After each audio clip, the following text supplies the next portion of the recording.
Mark, good to see you. Born and raised in Rhode Island, went to LaSalle Academy. Was a 4-year varsity soccer player there, and my first exposure to orthopedics. Junior year, going into main recruiting season, I broke my ankle. Funny enough, I saw a provider here, and that really sparked something in me. I never thought about medicine before and really was only focused on soccer.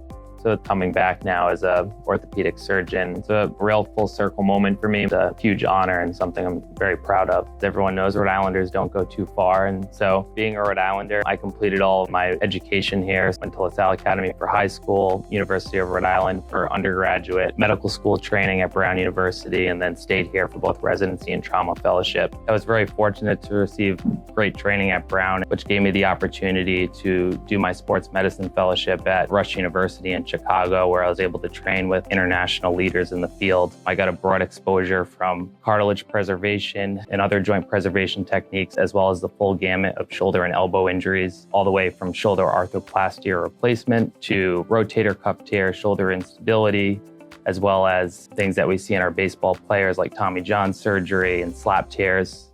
And during my time in fellowship, I had the opportunity to be the assistant team physician to the Chicago Bulls and the Chicago White Sox, participating in things like spring training and all their game coverage. And that not only taught me how to take care of the professional athlete, but I think it translates now to our college, our high school, and even recreational athletes, because my goal is to not only have that type of access of care at the professional level, but I plan to treat anyone who comes into my office like a professional athlete. And most of your pain's in the front of the shoulder, right? Yeah, around the bicep area. The beauty of sports medicine and trauma surgery is that I'm able to treat people from all walks of life at all ages. It starts all the way at the professional athlete to the high school and collegiate athlete, the weekend warrior who just is continuing to play recreationally, to the laborers that want to return back to work, or the older patients who want to pick up their grandkids. The part I enjoy most is really the connection with patients. Everyone can be really focused on surgery, but I think what drives good outcomes is building trust and relationships with patients. The one that you're having is in the bicep tendon.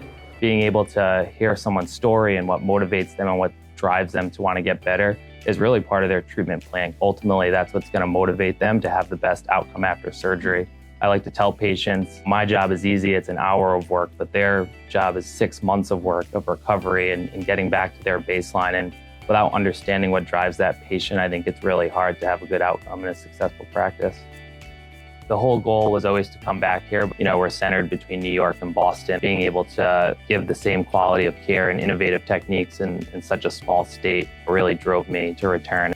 I have a great family. I have a wife who I've been with since high school, who's also from Rhode Island. I have a 2-year-old daughter and another baby on the way. So any spare time I have, I really try to cherish those moments with them. And they're equally thrilled to be coming back to Rhode Island, playing sports and growing up in Coventry and then attending high school at LaSalle. You really become embedded in all the different sub-communities of Rhode Island. Coming back as an attending and actually being able to take care of people and communities that, for lack of a better word, raised me is a true honor and a lot of responsibility, but something my training has equipped me for and something I look forward to.